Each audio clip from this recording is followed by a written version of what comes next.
India کے شہر آگرہ میں مغل امپائر کے آرکیٹیکٹس کا ایک ایسا شاہکار موجود ہے جس کو آج پوری دنیا تاج محل کے نام سے پہچانتی ہے۔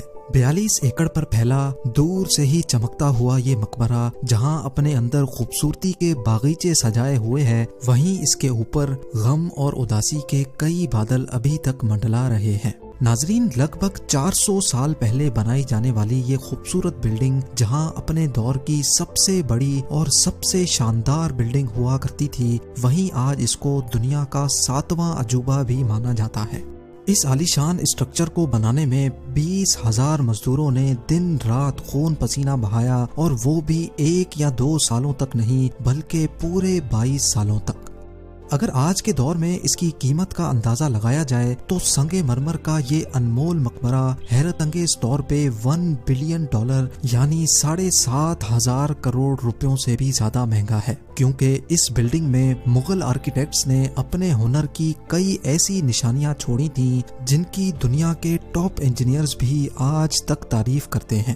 اس بلڈنگ کو ایسے ڈیزائن کیا گیا کہ جب مین گیٹ کے پیچھے سے اس کو دیکھا جاتا ہے تو یہ کافی بڑی لگتی ہے، لیکن جیسے ہی مین گیٹ کی طرف بڑھا جاتا ہے تو آٹومیٹیکلی اس کا سائز چھوٹا ہوتا جاتا ہے۔ دماغ کو چکرا دینے والی یہ کوئی پہلی ٹرک نہیں تھی جو مغل آرکیٹیکٹس نے استعمال کی ہو۔ اس کے گرد چاروں میناروں کو بالکل سیدھا کھڑا نہیں کیا گیا، بلکہ یہ مینار باہر کی طرف تھوڑا جھکے ہوئے ہیں، کیونکہ اگر ان کو سیدھا کھڑا کیا جاتا تو دور سے دیکھنے پر یہ اندر کی طرف جھکے ہوئے لگتے، جیسا کہ ان مسجدوں میں آپ دیکھ سکتے ہیں۔ ان میناروں کو باہر کی طرف جھکانے کا ایک اور ریزن بھی تھا، اور وہ یہ تھا کہ خطرناک ارتھ کوئک کی صورت میں اگر یہ مینار گریں بھی تو یہ باہر کی طرف گر کر تاج محل پر ایک آنچ بھی نہ آنے دے۔ لیکن آخر ماجرا کیا تھا کہ اس کو بنانے والے کسی صورت میں اس پر ایک خراش بھی برداشت نہیں کر سکتے تھے۔ تاج محل کے وہ کون کون سے راز تھے جن کو 400 سال پہلے چھپانے کی کوشش کی گئی تھی، اور جب اس دور میں کنکریٹ یا اسٹیل ہی نہیں ہوا کرتا تھا تو آخر اس عالیشان مقبرے اور اس پر موجود 40 میٹر اونچے ڈوم کو کیسے بنایا گیا؟ یہ سب اور اس سے بھی زیادہ آپ جان سکیں گے آج کی اس اسپیشل ویڈیو میں۔ ناظرین، یہ معاملہ اسٹارٹ ہوا تھا سن 1607 میں، جب انڈیا اور پاکستان کے اس خطے میں مغل امپائر کا ہولڈ ہوا کرتا تھا۔ اس دن مغل شہنشاہ کا سب سے چھوٹا بیٹا شہاب الدین محمد خرم 15 سال کا ہو چکا تھا، اور اسی کی سیلیبریشن کے لیے آگرہ فورٹ میں ایک عالی شان پارٹی رکھی گئی تھی۔ خرم مغل شہنشاہ کو سب سے زیادہ عزیز تھا، اسی وجہ سے اس کے ہر جنم دن پر اس کو ہیرے جواہرات اور سونے سے تولا جاتا تھا، یعنی جتنا وزن شہزادے خرم کا ہوتا تھا اتنا ہی خزانہ اس کے نام کر دیا جاتا تھا۔ لیکن اس جنم دن پر کچھ اور بھی خاص ہونے والا تھا۔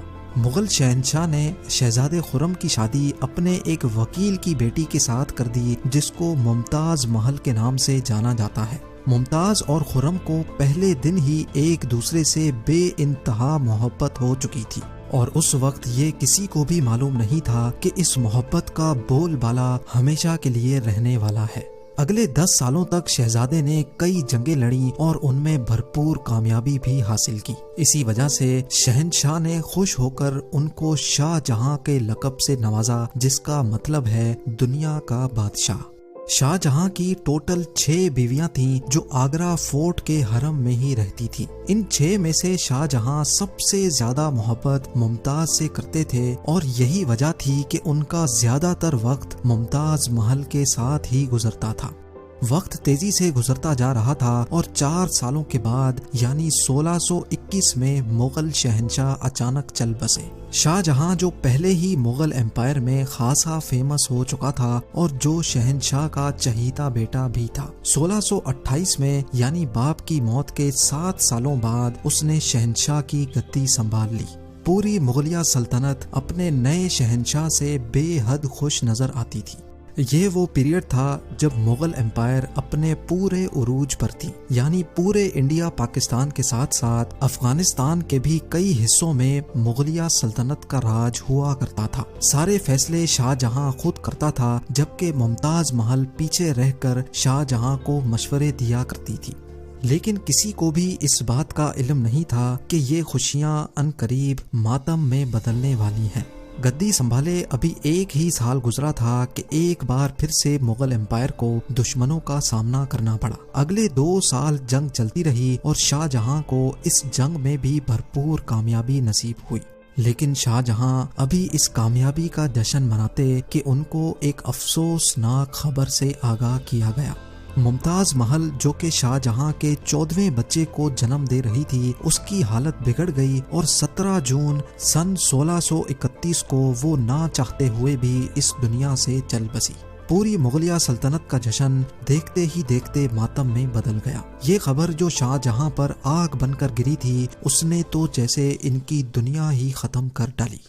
شاہ جہاں کی سب سے پہلی محبت اور ان کی سب سے عزیز بیوی ممتاز محل اس دنیا سے رخصت ہو چکی تھی۔ کہا جاتا ہے کہ اس غم کی پرچائی نے شاہ جہاں کو کالے اندھیروں میں دھکیل دیا تھا۔ اگلے 8 دنوں تک انہوں نے کچھ نہیں کھایا اور اگلے 2 سالوں تک نہ کوئی موسیقی سنی اور نہ ہی پرفیوم لگایا۔ ممتاز محل نے مرنے سے پہلے ایک آخری خواہش کی تھی۔ وہ چاہتی تھیں کہ ان کی قبر دنیا کے سب سے خوبصورت مقبرے میں بنائی جائے۔ اس ٹاسک کو اور ممتاز محل کی آخری خواہش کو پورا کرنے کے لیے شاہ جہاں نے اپنی ساری دولت اور پوری زندگی وقف کرنے کا ارادہ کر لیا۔ ممتاز کے گزرنے کے 6 ماہ بعد یعنی 1632 میں ہی تاج محل کی کنسٹرکشن کا کام شروع کر دیا گیا۔ قریب 20,000 سے بھی زیادہ مزدور، پتھر تراش اور کاریگروں کو پوری سلطنت سے اکٹھا کیا گیا۔ لشکروں کے لشکر شاہ جہاں کے حکم پر آگرہ بلوا لیے گئے تھے۔ کیونکہ ممتاز کی قبر یمنا ریور کے برابر میں موجود تھی، اسی وجہ سے اس جگہ پر دنیا کی سب سے خوبصورت بلڈنگ بنانا کافی مشکل ٹاسک تھا۔ ریور کے کنارے زمین کافی سافٹ ہوتی ہے اور اگر یہاں کھدائی کا کام کیا گیا تو پانی کا بہاؤ تاج محل کی فاؤنڈیشن کو بھی نقصان پہنچا سکتا تھا۔ اس مسئلے سے نمٹنے کے لیے مغل انجینئرز نے یہاں سب سے پہلے زمین کے اندر کئی کنویں کھدوانا شروع کیے۔ مزدور یہ کنویں تب تک کھودتے رہتے جب تک خشک زمین نظر نہ آ جاتی تھی۔ ان کنووں کو پتھروں اور گارے سے بھرا گیا اور پھر اس کے اوپر پتھروں کے بڑے بڑے کالمز کھڑے کیے گئے۔ اس سارے کام کو انجام دینے کے لیے مزدوروں کے ساتھ ساتھ ہاتھیوں کی ایک بہت بڑی فوج کو بھی استعمال کیا گیا۔ مغل انجینئرز کی یہ ٹرک کام کر چکی تھی اور اب ایک ایسی مضبوط فاؤنڈیشن تیار تھی جو نرم زمین پر بھی فولاد بن کر کھڑی تھی۔ فاؤنڈیشن کے بعد اب باری تھی ایک ایسے بلڈنگ ڈیزائن کی جو آج سے پہلے کسی نے بھی نہ دیکھا ہو، ایک ایسا ڈیزائن جو پچھلے سارے ریکارڈ توڑ ڈالے۔ تاج محل کے ڈیزائن کا آئیڈیا شاہ جہاں نے اپنے باپ دادا کے مقبروں سے لیا تھا۔ باپ کے مقبرے سے میناروں کا آئیڈیا لیا گیا، دادا کے مقبرے سے بلڈنگ کور کا آئیڈیا لیا اور اپنے انکل کے مقبرے سے ڈوم کا آئیڈیا لیا تھا۔ اور جب ان سب کو کمبائن کیا گیا تو ایک شاندار اور عالی شان ڈیزائن ابھر کر سامنے آیا۔ بلڈنگ کے اسٹرکچر کو بنانے کے لیے لاکھوں نہیں کروڑوں اینٹیں موقع پر ہی بیک کی گئیں۔ یہ سب اتنا آسان نہیں تھا اور اس میں لا تعداد پیسے بھی بہائے جا رہے تھے۔ ہر گزرتے دن شاہی خزانہ تیزی سے خالی ہوتا جا رہا تھا، لیکن شاہ جہاں کو کسی چیز کی پرواہ نہیں تھی، بس ان کو یہ کام ہر قیمت پر کمپلیٹ کرنا تھا۔ کہا جاتا ہے کہ تاج محل کی کنسٹرکشن میں اتنے زیادہ لوگ لگائے گئے تھے کہ ان کی وجہ سے آس پاس کے علاقوں میں کھانا پینا ختم ہو گیا تھا۔ 20,000 مزدوروں اور کاریگروں کی ڈیمانڈ پوری کرنے کے لیے شاہ جہاں نے آس پاس کے تمام علاقوں سے اناج آگرہ منگا لیا تھا۔ کئی سالوں کی محنت کے بعد بلڈنگ کا اسٹرکچر کمپلیٹ ہو چکا تھا اور اب باری تھی اس کو سنگ مرمر سے سجانے کی۔ یہ سنگ مرمر آگرہ سے 400 کلومیٹر دور راجستھان سے منگایا جانا تھا، کیونکہ یہاں کا مکرانہ ماربل آج تک دنیا کا فائنسٹ ماربل مانا جاتا ہے۔ شاہ جہاں نے تاج محل کے لیے پورا مکرانہ ماربل ریزرو کر لیا تھا، یعنی جب تک تاج محل کی ڈیمانڈ پوری نہیں ہو پائے گی تب تک کسی کو بھی یہ ماربل خریدنے کی اجازت نہیں تھی۔ 1000 ہاتھیوں کی مدد سے ہزاروں ٹن وزنی ماربل راجستھان سے آگرہ منگایا گیا۔ تاج محل کا یہ خوبصورت ڈوم اتنا بڑا ہے کہ اس کا اندازہ صرف آنکھوں سے دیکھ کر ہی لگایا جا سکتا ہے۔ آج کل اس طرح کے ڈوم بڑی آسانی سے اسٹیل اسٹرکچر پر بنائے جا سکتے ہیں، لیکن 400 سال پہلے 40 میٹر اونچے ڈوم کو بنانے میں ان کے پاس صرف پتھروں کا ہی سہارا تھا۔ اس ڈوم کو بنانے میں مغل انجینئرز نے جو اسٹریس کیلکولیشن کی تھی اس کی آج کے انجینئرز بھی بہت تعریف کرتے ہیں۔ تاج محل کی فنیشنگ کے لیے اس کو پیٹرا ڈورا یا پرچن کاری سے ڈیکوریٹ کیا جانا تھا۔ پیٹرا ڈورا ایک ایسی کلاکاری کو کہا جاتا ہے جس میں قیمتی پتھر کو ماربل کے اندر تراش کر لگایا جاتا ہے۔ ماربل کو بڑی مہارت اور باریکی سے قیمتی پتھر کی شیپ کے حساب سے تراشا جاتا ہے اور پھر اس میں پتھر کو گلو کے ذریعے چپکایا جاتا ہے۔ تاج محل پر استعمال ہونے والی گلو کوئی عام گلو نہیں تھی۔ کافی ریسرچ اور لیبارٹری ٹیسٹ کے بعد معلوم پڑا کہ یہ گلو شیرہ، لیمن جوس اور سنگ مرمر پاؤڈر کو ملا کر بنائی جاتی تھی۔ وہی سیم گلو آج بھی تاج محل کی رینوویشن کے لیے استعمال کی جاتی ہے۔ تاج محل کی خاص باتوں میں ایک بات یہ بھی ہے کہ یہ دن میں 4 مرتبہ اپنے رنگ بدلتا ہے۔ سورج نکلنے سے پہلے یہ بالکل بلیک شیڈ دیتا ہے، سورج نکلنے کے بعد یہ لائٹ یلو اور پنک شیڈ دیتا ہے، جبکہ دوپہر کے وقت تاج محل کی خوبصورتی کا نیا رخ دیکھنے کو ملتا ہے، نیلے آسمان پر جیسے موتی چمک رہا ہو، اور سن سیٹ کے وقت یہ پوری بلڈنگ گولڈن کلر کی دکھائی دیتی ہے۔ پورے 22 سالوں کے بعد سن 1654 میں تاج محل کی کنسٹرکشن کا کام مکمل کر لیا گیا۔ شاہ جہاں اپنی بیگم کی یاد میں دنیا کا سب سے خوبصورت مقبرہ بنانے میں کامیاب ہو چکا تھا۔ شاہ جہاں نے اس عالی شان عمارت کا نام اپنی پسندیدہ بیوی کی یاد میں ہی رکھا۔ ممتاز محل سے اس کا نام تاج محل رکھ دیا گیا۔ ہر سال شاہ جہاں ممتاز کی برسی پر یمنا ریور کے ذریعے تاج محل پر جایا کرتے تھے۔ یہ تاج محل کی ایسی انٹرنس تھی جس کو صرف شاہی خاندان کے لیے ہی بنایا گیا تھا۔ اس انٹرنس کی دیواروں پر دلکش نقاشی کا کام کیا گیا تھا جو شاید صرف شاہی آنکھوں کے دیکھنے کے لیے ہی کیا گیا تھا۔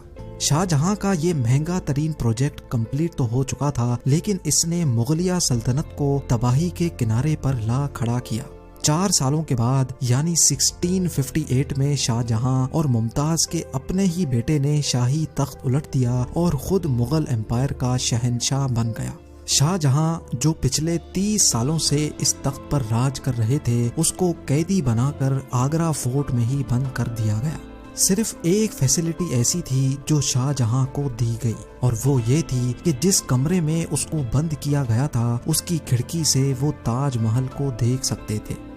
8 سال قید میں رہنے کے بعد 74 ایئرز کی ایج میں شاہ جہاں بھی اس دنیا کو الوداع کر گئے۔ شاہ جہاں کا اب ممتاز سے دوبارہ ملنے کا وقت آ چکا تھا اور ان کو تاج محل میں ہی دفن کر دیا گیا۔